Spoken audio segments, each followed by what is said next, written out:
Assalamualaikum warahmatullahi wabarakatuh. Alhamdulillahilladzi hadana li hadza wa ma kunna linahtadiya laula an hadana Allah. Asyhadu an la ilaha illallah wa asyhadu anna Muhammadan abduhu wa rasuluhu la nabiyya ba'da. Allahumma shalli wa sallim wa barik ala Muhammadin wa ala alihi wa sahbihi ajma'in. Ayyuhan nas ittaqullaha haqqa tuqatih wa la tamutunna illa wa antum muslimun. Shadaqallahu wa sadaqa rasul karim. Alhamdulillahirabbil alamin. Jamaah taqwa assalamualaikum dan teman-teman yang mendengarkan peringatan ini. Mari kita lanjutkan lagi. Kita sudah sampaikan bagaimana Allah menyatakan di surat Yasin bahwa mengapa manusia yang menolak Rasul menyembah setan, menyembah setan yang sudah dirajam, yang sudah dikeluarkan dari surga sejak zaman Nabi Adam, padahal dia adalah musuh yang nyata. Masuklah kalian ke dalam jahanam yang tadinya mereka dustakan.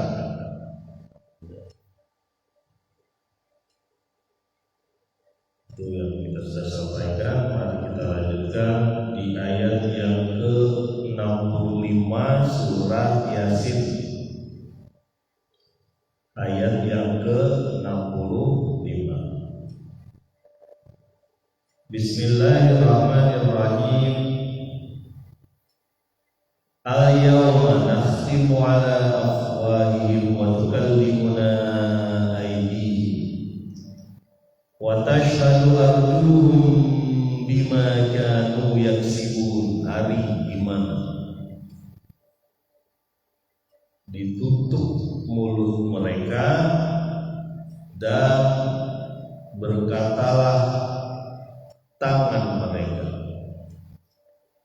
dan bersaksilah kaki mereka terhadap apa yang telah mereka usahakan. Nah, ini pemandangannya, pemandangan di akhirat. Orang-orang yang mendustakan para rasul bahkan menanyakan, bila, kapan datangnya azab yang engkau yang mengaku nabi terangkan, mana? Mereka menanyakan kapan ada azab itu datang kepada kami.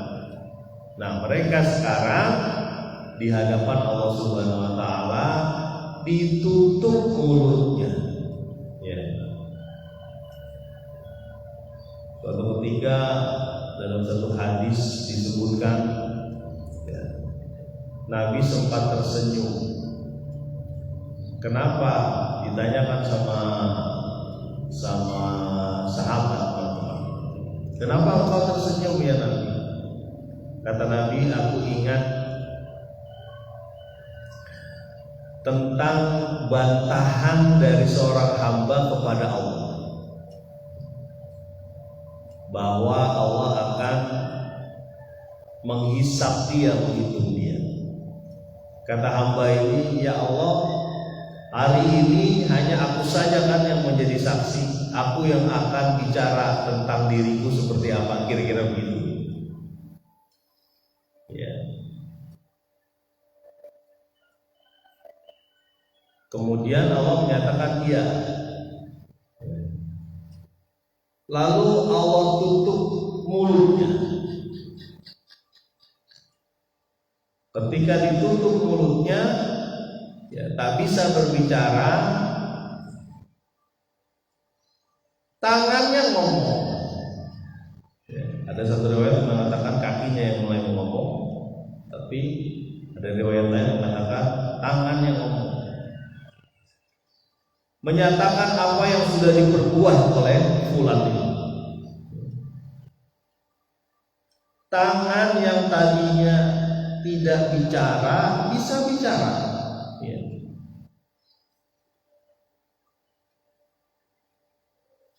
Pak Ahmad, tangan bisa bicara ya? Gimana caranya? Dalam satu hadis ada juga yang menyatakan bahwa mereka diseret dengan wajah-wajahnya yang diseret untuk berjalan dengan wajah. Kata sahabat, kemudian Nabi nanya, wahai Nabi, gimana caranya jalan dengan wajah? Kata Nabi apa? Allah menciptakan makhluk itu berjalan dengan kaki. Bisa saja Allah membuat wajah yang berjalan menunjukkan kehinaan. Ya. Kan gak perlu kaki bisa jalan. Ular aja bisa jalan, gak perlu kaki. Jadi analogi ini kalau bisa disetarakan dengan tangan yang berbicara, karena tangan bisa saja berbicara. Allah yang punya hak. Ya, idza arada syai'an ayyaqula lahu kun fayakun. Bisa. Nah, kembali lagi ya, apa yang membuat tersenyum Nabi? Mungkin semacam tertawa geli mungkin ya. Karena hamba ini mau berdebat lah kira-kira gitu dengan Allah Subhanahu wa Ta'ala. Tangannya ngomong, cerita tangannya tentang apa yang telah dilakukan. Ya. Kemudian kakinya pun berkata, wa tashhadu, dia bersaksi. Ya. Kemana dia melangkah, tempat-tempat apa yang ditemui, apakah ini maksiat atau taat, apakah ketika datang ke tempat itu saya menjadi semakin taat pada Allah atau saya menjadi semakin maksiat, semakin jauh pada Allah. Ini kakinya ngomong, bersaksi. Ya. Disebutkanlah itu cerita-ceritanya. Jadi tubuh kita pada saat itu bergerak sendiri-sendiri kembali ke rohnya. Ya. Organ-organ kita bergerak, mungkin saya bayangkan mungkin telinga kita juga menyampaikan, mata kita juga menyampaikan, ya, kulit kita juga menyampaikan. Ya. Karena di ayat yang lain juga disebutkan ya, tentang julud, tentang kulit. 5 syahidtum, kata mereka ini, kenapa engkau bersaksi wahai kulitku? Di dunia itu aku berjuang untuk engkau, untuk tangan, untuk kaki, untuk kulit, untuk dan sebagainya, untuk kehidupan. Tapi di sini, jadi setelah diomongin tadi, ya dibiarkanlah dia berdialog dengan dirinya sendiri. Kemudian dia menyatakan, celakalah engkau tanganku, kenapa engkau malah mempersulit aku? Itulah kira-kira. Ya. Jadi ayat ini satu pemandangan penyesalan yang luar biasa dari seorang yang menolak adanya azab dari Allah Subhanahu wa Ta'ala. Dan sekarang mereka merasa al-yawma nakhtimu ala afwahihim wa tukallimuna aydihim wa tashhadu arjuluhum. Apa yang mereka sudah usahakan itu disebutkan semua. Ya, termasuk upaya-upaya mereka untuk menjauhi Allah Subhanahu wa Ta'ala, bahkan menjauhi orang-orang dari penyeru kepada Allah Subhanahu wa Ta'ala. Ya. Macam-macam tuh bentuknya, ada yang mengusir, ada yang menahan, ada yang nggak membolehin, bahkan ada yang membunuh. Ya, saya nggak ngerti juga tuh di medsos berita itu ada seseorang yang terbunuh ya oleh salah satu alat negara. Dengarnya malah dia orang soleh ya, orang yang biasa berinfak dan sebagainya.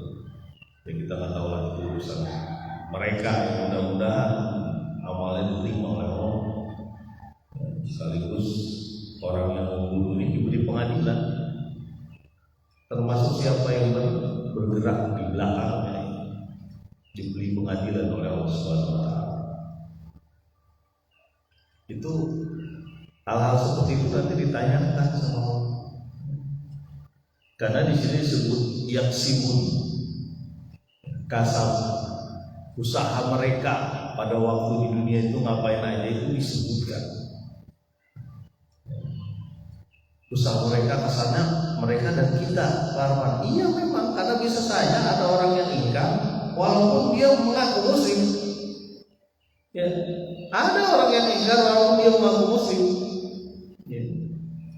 Seperti mengatakan misalnya, wah syariat jilbab itu ada di negeri Arab, ya. Tidak ada di Indonesia. Indonesia masa bajunya tuh bukan kayak gitu. Saya suka bingung, dia mau nyatakan dia muslim tapi dia nggak yakin gitu. Ya. Mereka itu pasti akan disampaikan apa yang mereka lakukan, termasuk tangan apa yang sudah dilakukan.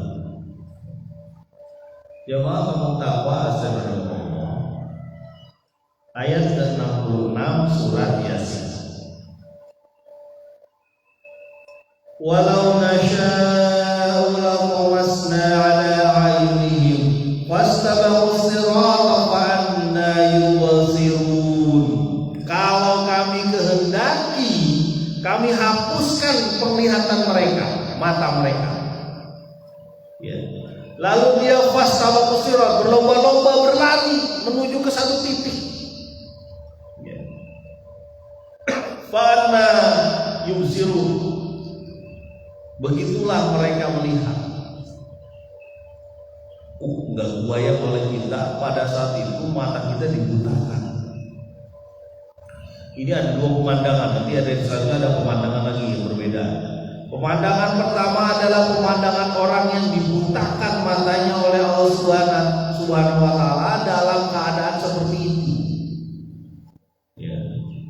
Matanya buta, lalu mereka berlomba-lomba berlari seperti berlarinya orang buta yang tergesa-gesa, ketabrak sana, ketabrak sini, jatuh lagi dia, bangun lagi, mau jalan ke sana, nggak jelas jalannya mau kemana juga. Bisa saja menuju Siratal Mustaqim, ada yang menyatakan gitu. Tapi terbayang oleh kita dalam suasana jutaan miliaran manusia pada saat itu mata dibutakan. Makanya ada ayat juga ya, Yaumal qiyamati a'ma, mereka di hari kiamat buta. Ketika ditanya, ya Allah kenapa saya buta, di dunia saya tidak buta. Ya, kau buta di dunia, kau tidak melihat ayat-ayat, ya. Engkau tidak mengambil hidayah, ya. Tidak berusaha mencari hidayah, bahkan menjauhi dari hidayah. Ya, kamu buta di dunia itu hakikatnya, sini juga buta. Ya. Yaumal qiyamati a'ma. Terbayang oleh kita orang buta, mungkin jutaan orang buta, jalan ke sana sini, tabrak sana tabrak sini, terantuk dia, kepala saling berbenturan. Dalam mungkin suasana yang hiruk pikuk. Bisa saja Allah perlakukan seperti itu, dan mungkin memang terjadi suatu saat nanti di sana. Ya kan, bisa saja Allah dalam upaya untuk penghinaan kepada mereka. Ya. Walau nasya'u laqamasna 'ala 'ayunihim fastabaqus sirata fa anna yubsirun. Mereka berlomba-lomba mencari jalan, bergegas ke sana ke sini. Ya. Ya kita aja lah kalau mati lampu gitu ya, suatu saat kita lagi makan lagi apa mati lampu. Bayanglah oleh kita mau jalan ke dapur aja kepentok sana kepentok sini. Ya. Ini suasana orang-orang yang mendustakan Rasul. Nauzubillah, jangan sampai kita menjadi pendukung mereka. Jangan sampai jadi pendukung mereka. Makanya betul ya, ada orang yang bergerak di satu kampung, di satu daerah, di satu negeri, dan orang ini bergerak menuju Allah, ya, mengajak orang-orang menuju Allah. Itu harus kita dukung bersama, ya. Karena itu adalah cahaya-cahayanya Allah tuh yang sedang di sini, yang sedang ada di kampung tersebut.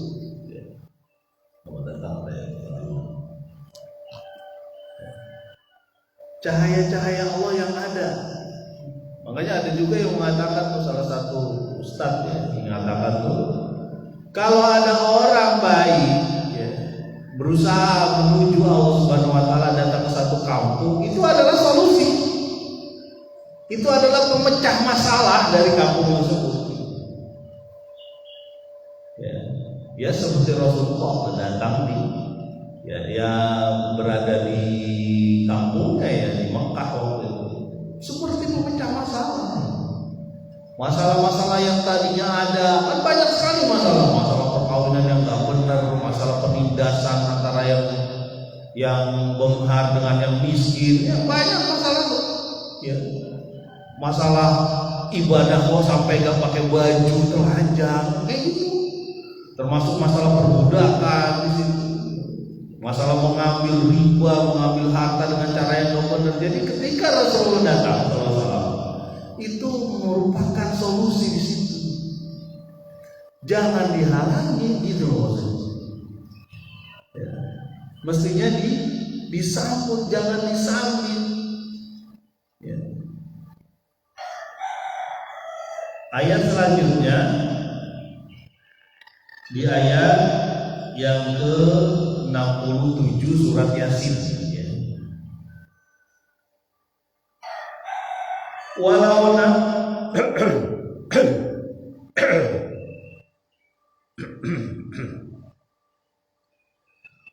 nasya'u lamasakhnahum ala makanatihim famastata'u mudiyan wala yarji'un. Kalau kami kehendaki, kami ubah ya, mereka di tempat-tempat mereka berada. Kami ubah ala makanatihim, di tempat mereka, famastata'u mudiyan, dan mereka tidak bisa maju, wala yarji'un, tidak bisa kembali, tidak bisa mundur. Saya merenung juga ya, maksud ayat ini itu apa gitu. Kok merubah orang? Ya.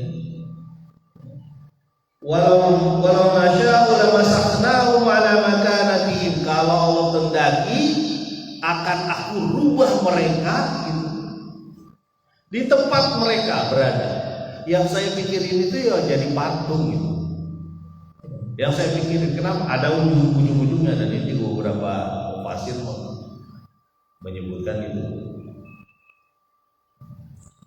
Mereka tidak bergerak, intinya nggak bisa bergerak. Karena potongan ayat selanjutnya menyebutkan famastata'u, nggak mampu mereka maju. Kemudian wala yarji'un, nggak mampu mereka balik kembali. Artinya nggak bisa maju, nggak bisa mundur, tetap di situ, nggak jadi batu lah mungkin. Ini menunjukkan mereka seperti boneka yang dimain-mainkan, kira-kira begitu. Udah buta, nggak bisa maju, nggak bisa ke belakang, hina sekali. Makanya kaum muslimin rahimahullah, jangan menjadi terhina di akhirat. Biarlah kita terhina di dunia, nggak punya apa-apa, ya. Kita tahan diri kita sehingga tidak panas ketika mungkin tetangga kita membeli sesuatu, kita nggak panas, nggak masalah. Jangan sampai ya, dengan melihat orang lain lalu kita panas mencari-cari, akhirnya minjam sana minjam sini, apalagi bank lilin dan sebagainya, ya. Tidak diridhoi Allah di situ. Alhamdulillah, jadi santai aja kita mah. Tidak benghar pun nggak apa-apa. Kalau benghar ya bagus, bisa sedekah kan? Iya kan? Kan kemarin kita sampaikan tuh bagaimana ada seorang yang, ya, sahabat-sahabat Nabi, teman-temannya Nabi yang bagaimana ya Nabi, saya orang kaya memborong semua pahala. Kami mau borong pakai apa? Kata Nabi, tahlil sedekah, mengucapkan la ilaha illallah, tahlil sedekah, ya. Kemudian tahmid, mengucapkan alhamdulillah sedekah, takbir, mengucapkan Allahu Akbar sedekah. Ketika dikasih tahu itu mereka mengamalkannya, tapi setelah itu dia ngomong lagi, wahai Nabi, orang-orang kaya juga mengamalkan, ya hadza min fadli rabbil, itulah kelebihan yang Allah berikan. Yang memang begitu, manusia itu kaya dan miskin, tidak seperti omongan orang-orang komunis, ya. Komunis kan dulu begitu tuh. Salah satu gembar-gembornya saya masih ingat tuh, ada yang ngomong sama rata sama rasa, semua dikasih tanah bersama gitu kan, sama semua, sama rata sama rasa, ya. Padahal ada hikmahnya. Allah menciptakan manusia dengan pendapatan yang berbeda-beda. Yang kaya mestinya semakin lembut hatinya dengan cara berinfak, bersedekah, sehingga tidak nempel di hatinya masalah harta, ya. Menjadi suci, menjadi bersih, menjadi lembut. Sementara orang miskin, ya, jadi menghormati, menghargai, dan merasa ukhuwah, merasa sayang dengan orang yang mungkin yang kaya juga. Itulah ukhuwah, wa ta'awanu 'alal birri wat taqwa. Dia saling tolong menolong dengan kebaikan. Memang harus gitu. Ya, makanya kata Nabi, mengangkat barang orang ke kendaraannya itu adalah sedekah. Jadi mengangkat barang, misalnya naik motor dan sebagainya, bantuin gitu ya, naikin barang dan sebagainya, itu pun sedekah. Ya. Yang mengangkat barang biasanya orang-orang yang biasa kan, karena mungkin dia tidak pakai motor, pakai apa, pakai kuda. Jadi ada timbal balik di masyarakat. Itulah sedekah. Kembali lagi ke ayat ini satu gambaran bagi kita. Ketika di dunia dia menolak Rasul, ketika di dunia dia mempertanyakan mana azab yang dijanjikanmu, ya, itu semua palsu semua. Bahasa lainnya adalah mana dosa itu kan gak kelihatan. Ya, ketika kita mengerjakan gak ada tuh balasannya bagi dosa. Mana buktinya balasan itu? Ya, nah sekarang mereka merasakan. Selain matanya dibutakan oleh Allah, sebelumnya mulutnya dikunci, ya. Waktu pengadilan dia nggak bisa ngomong apa-apa, bersilat lidah, ya. Ada satu hadis yang saya juga ngeri dengar hadis ini, ya. Karena hadis ini mengingatkan kita untuk benar-benar hanya mengabdi pada Allah saja. Ya, suatu ketika ada beberapa orang di hadapan Allah. Bagaimana perilakumu di dunia itu gimana? Kata hambanya, ya Allah, aku membaca Al-Quran untuk engkau. Ini berarti membaca Al-Quran untuk Allah nih ya, orang ini. Kemudian Allah mengatakan, bohong, kamu baca Quran supaya disebut sebagai qori, masuk neraka. Gitu. Ada lagi yang kedua, bagaimana usaha kamu di dunia, seperti apa? Nggak tahu. Bukannya Allah nggak tahu ya. Ini bagian juga untuk menggambarkan kepada kita suasana pada saat itu. Aku berjuang di jalan Engkau ya Allah. Aku berjihad, aku berjuang. Bohong, engkau berjuang untuk namamu sendiri. Masuk. Wah, ngeri nih ayat ini, apa hadis ini. Jangan-jangan kita ada hal-hal yang tidak benar. Ya. Makanya perlunya surat Al-Ikhlas itu diingatkan begitu ya. Qul huwallahu ahad, Allahu samad, lam yalid wa lam yulad wa lam yakul lahu kufuwan ahad. Namanya aja Al-Ikhlas. Kata-katanya enggak ada kata-kata ikhlas di situ. Tapi menunjukkan bahwa kita hanya beribadah pada Allah yang satu. Ya, bukan untuk diri kita meninggikan misalnya nama kita, bukan. Ya, itu namanya ya syirik ya. Kita harus hanya meninggikan lillah, untuk meninggikan kalimat Allah. Ya.